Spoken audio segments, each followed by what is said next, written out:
Hello दोस्तों, संकल्प tutorials में आप सभी का हार्दिक स्वागत है। होली के बाद जैसा कि आपकी यह तीसरी क्लास है, मैं आपको 50 दिन का फ्री ऑफ कॉस्ट सीयूटी भाषा के अंतर्गत हिंदी भाषा पढ़ा रहा हूँ। अब आप देख सकते हैं आज मेरा टॉपिक है समास। ठीक है, प्रीवियस लिस्ट आप देख सकते हैं, उसमें मैंने कैसे क्रम से पढ़ाया है। सिलेबस टू द पॉइंट में पढ़ाता हूँ, थोड़ा हिंदी को टेक्निकल तरीके से पढ़ाने का प्रयास करता हूँ। ये और भी एग्जाम जिसमें भी आता है आप उसमें ये सिलेबस मैच कर सकते हैं। ठीक है, मैं आपको पहले समास का अर्थ बता दूं।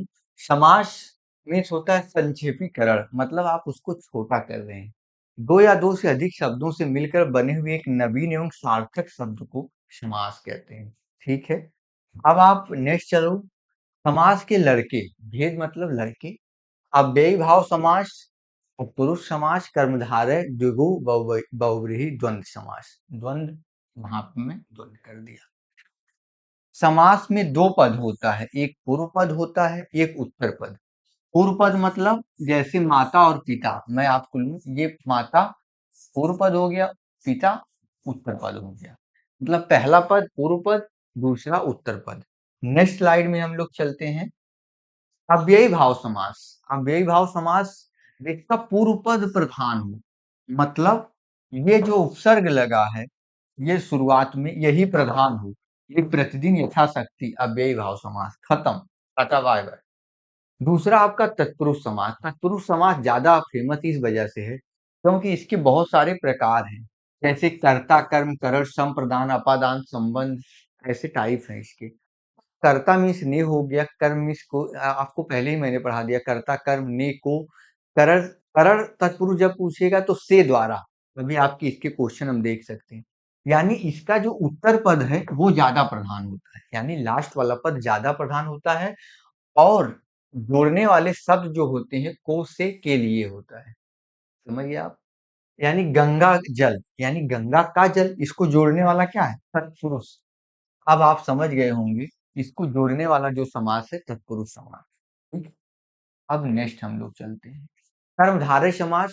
देखो आपने जब देखा था उत्तर पद प्रधान होता है, यहाँ पे तत्पुरुष में, यहाँ पे क्या होता है कर्मधारय। देखो कर्मधारय में भी उत्तर पद प्रधान होता है, मगर पूर्व और उत्तर का पद का संबंध विशेषण विशेष्य का होता है, इसको ध्यान रखिएगा। विशेषण गाय, गाय नीली गाय है, यानी नीली है जो गाय, गाय कोई स्पेशल है, यानी ये कर्मधारय समास बन गया। खत्म। द्विगु समास आपको पता है पूर्व पद क्या होता है? संख्यावाचक होता है, जैसे पंचवटी। लेकिन आप याद रखिएगा ये समूह को संकेत करता है। 5 वटों का समूह, वृक्षों का समूह, चौराहा 4 राहों का समूह। नेक्स्ट चलते हैं। बहुव्रीहि समास, दोनों पद अप्रधान होते हैं। वहां पे तत्पुरुष और कर्मधारय में उत्तर पद प्रधान था, यहाँ पे दोनों पद प्रधान नहीं है, मगर उसका अर्थ वह तीसरा निकल गया, यानी कोई तृतीय, थर्ड की बात कर रहा है। चक्र पाणी, चक्र है पाणी जिसके, यानी उसका एक अर्थ निकल गया, जिसके हाथ में चक्र है, यानी भगवान विष्णु, वो अलग अर्थ दे दिया, वो आपका बहुव्रीहि है। कंफ्यूजन नहीं होना चाहिए, इसका अर्थ ही अलग है। जैसे नील गाय था, कोई फेमस गाय है जिस जो नीले रंग की है, लेकिन वो कोई और संकेत नहीं दे रहा है। लेकिन बहुव्रीहि में क्या है? जैसे आपने कहा चक्रपाणी, दोनों पद अप्रधान है, लेकिन तीसरा अर्थ निकल गया, यानी भगवान विष्णु का संकेत है। जी आप बहुव्रीहि समास है। नेक्स्ट चलते हैं, अभी हम लोग क्वेश्चन देखेंगे।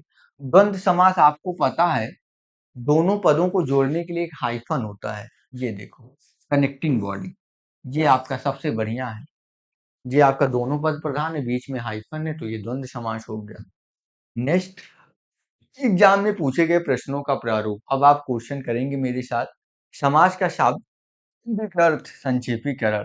तम संक्षेप हो गया, पहले ही मैंने बताया था। दशानन, दस है आनन, यानी रावण, बहुव्रीहि समास, अभी आपको मैंने बताया। निम्नलिखित में से किस विकल्प में शब्द और उससे संबंधित समास अशुद्ध है? देखिए, विद्या को धारण करने वाला, ठीक, ने को यानी कर्म हो गया। छात्रावास, छात्रों के लिए आवास, यानी तत्पुरुष तो होगा, कर्ता कर्म कर, संप्रदान के लिए यानी संप्रदान। ऋषि राज, ऋषियों का राजा, ऋषि राज, ऋषियों में राजा। तो ये अधिकरण तत्पुरुष हो गया। ठीक, में आ गया ने। अब दोषपूर्ण क्या है?